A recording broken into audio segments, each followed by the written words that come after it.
আন্দোলন হলো, আবু সাইদের বাসায় উনি প্রথম গেলেন। সেই সময় অথরিটিয়ান আওয়ামী লীগ গভর্নমেন্ট ক্ষমতায় আছে, তিনি এই সময় আবু সাইদের বাসায় গেলেন, আমাদেরকে পার্টি অফিসে ডাকলেন। উনি সরকারের বিরুদ্ধে বক্তব্য দিলেন, আমরা সরকারের বিরুদ্ধে পদক্ষেপ নিলাম, বক্তব্য দিলাম, অবস্থান নিলাম। কিছুদিন পরে সরকারটা চলে গেল। চলে যাওয়ার পরে যে সরকার আসলো, সেই সরকার লাভবান হতো তিনি তারা জিএম কাদেরের পরামর্শ গ্রহণ করতেন।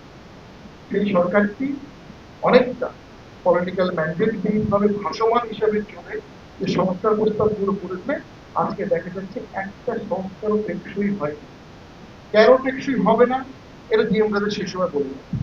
উনি যেটা 1.5 বছর 2 বছর তাকে বলেছেন, আজকে কিন্তু সেটাই সংশোধন হচ্ছে।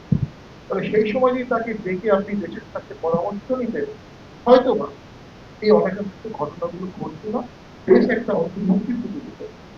এই মহান ব্যক্তিত্ব, মহান কীর্তিবান ব্যক্তি, যার অভিজ্ঞতা, যার পড়ালেখা, যিনি ইঞ্জিনিয়ার হিসেবে সফল, আমলা হিসেবে সফল, চিফ এক্সিকিউটিভ অফিসার হিসেবে সফল, এমপি হিসেবে সফল, মন্ত্রী হিসেবে সফল, বিরোধী দলের নেতা হিসেবে সফল, সংসদের বাইরে বিরোধী দলের নেতা হিসেবে সফল।